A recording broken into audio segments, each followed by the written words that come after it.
Hi, I'm Mrs. McDonald, and I'm here to read another story to you today, but I'm going to have you guess what it's about. Here are your hints. Glue sticks. New crayons. Post-it notes. Book covers. Do you think you know yet? Index cards. Colored pencils. Highlighters. These are just some of the things. They're just some of the things that you'll need. Sharpies. You just need one of those usually. Just mark your things. Pens, if you're old enough.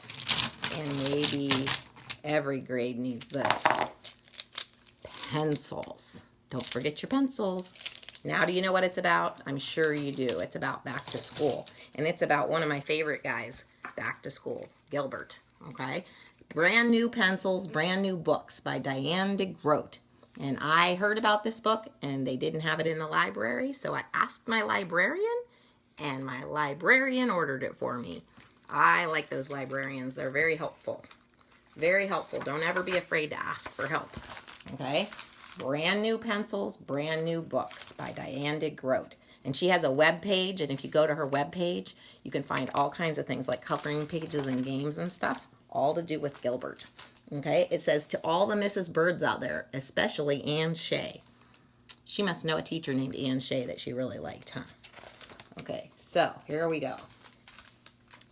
Tomorrow's the first day of school, Father said. Do you have everything ready? I do, said Gilbert. I do too, said Lola.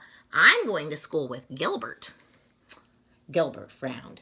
No, Lola, he said. I'm going to big kid school. You're going to preschool. At bedtime, Gilbert checked his new backpack. Inside were his brand new pencils and his brand new notebooks. He was excited about being in first grade. Lola had a new backpack too. Inside was her stuffed rabbit. Lola wasn't excited. Gilbert said, Preschool is fun, Lola.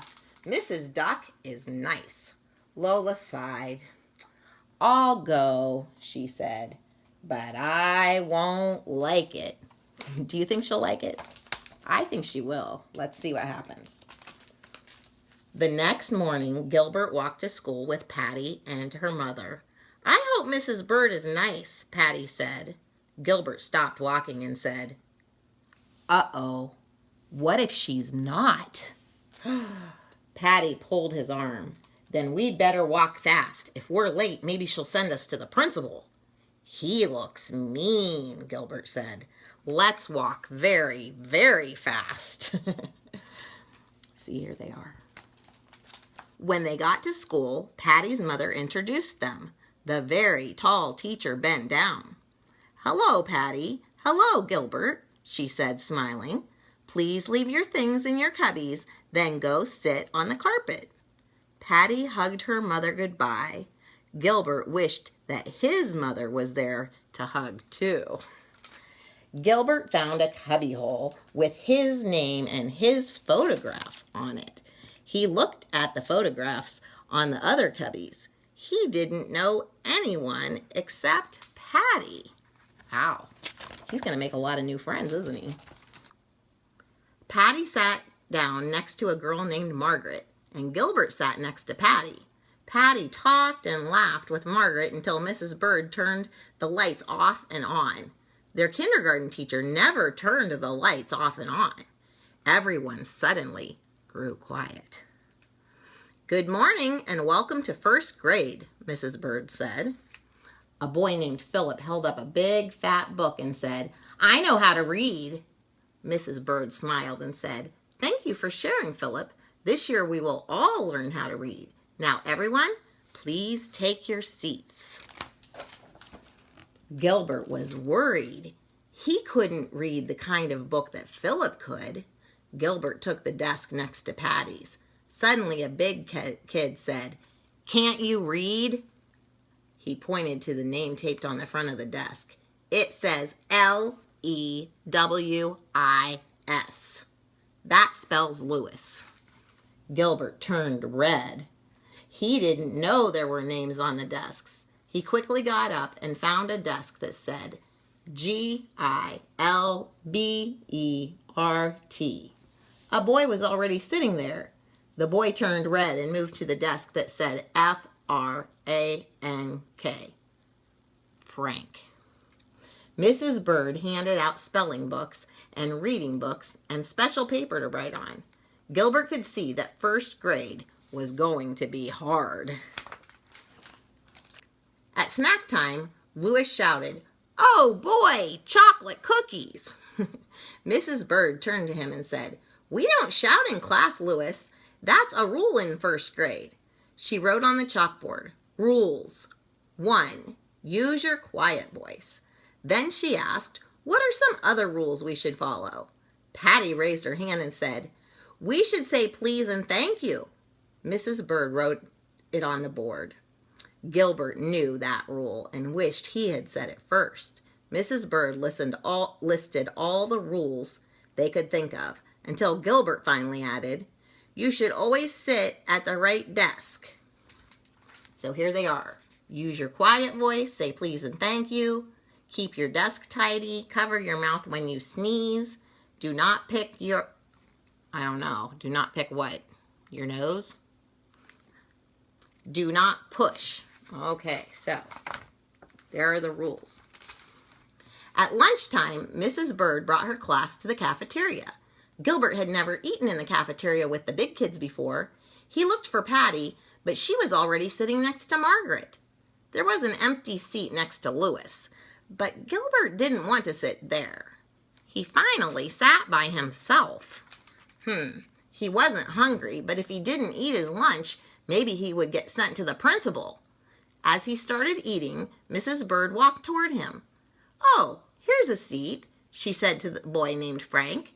Frank sat down next to Gilbert, and Gilbert saw that he had the exact same Martian space pilot lunchbox. At recess, Frank and Gilbert climbed all the way to the top of the climbing fort. Philip was a good reader, but he was not a good climber. When he tried to go up the ladder, he kept tripping on his big feet. After recess, they painted pictures to go into the rule book. Louis was a good climber, but he was not a very good painter. He spilled green paint all over his desk. He yelled, "Arrgh!"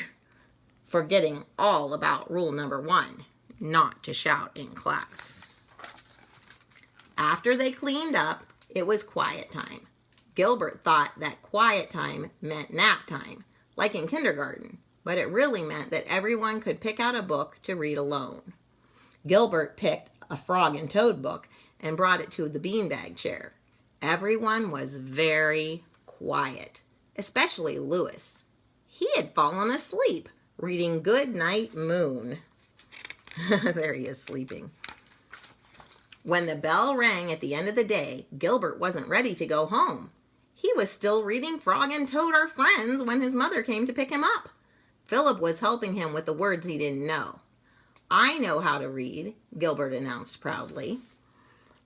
"Take the book home, Gilbert," Mrs. Bird said. "See if you can finish it." "I have homework too," Lola said to Mrs. Bird. "I have to write my name 10 times. School is very hard." On the way home, Patty and Gilbert agreed that Mrs. Bird was very nice. Then Gilbert asked his sister, "Did you like Mrs. Duck, Lola?" "Yes," said Lola, "and I like my new friend. His name is Sam." "I made a new friend too," Gilbert said, "and so did Patty." Patty said, "No, I didn't. Margaret is my friend from dance class. She's an old friend, just like you, Gilbert." "Oh," Gilbert said. He was glad that he was still Patty's old friend. When they got home, Lola got a pencil and paper. She wrote her name 10 times. "I can read," she said to Gilbert. Then she read, "Lola, Lola, Lola, Lola, Lola, Lola, Lola, Lola, Lola, Lola." "I can read too," Gilbert said. He read Frog and Toad Are Friends to Lola. He guessed at the words that he didn't know, but Lola said he was a good reader, just like Mrs. Duck. After dinner, they went out for ice cream to celebrate the first day of school. When they walked into the ice cream shop, Gilbert said, "Look, there's my friend Frank." Lola said, "There's my friend Sam." Father said, "And there's Mr. Pug, the principal." Oh, maybe the principal isn't so mean either, huh? Lola and Sam ate strawberry ice cream, and Gilbert and Frank ate chocolate. Mr. Pug had pistachio ice cream with sprinkles on top. And Gilbert knew that, as a rule, anyone who liked sprinkles on their ice cream had to be a very nice person. So it looks like they had a great beginning to their school year, and I hope that you have a great beginning to your school year too. Make some new friends, keep your old friends. Talk to you later. Bye.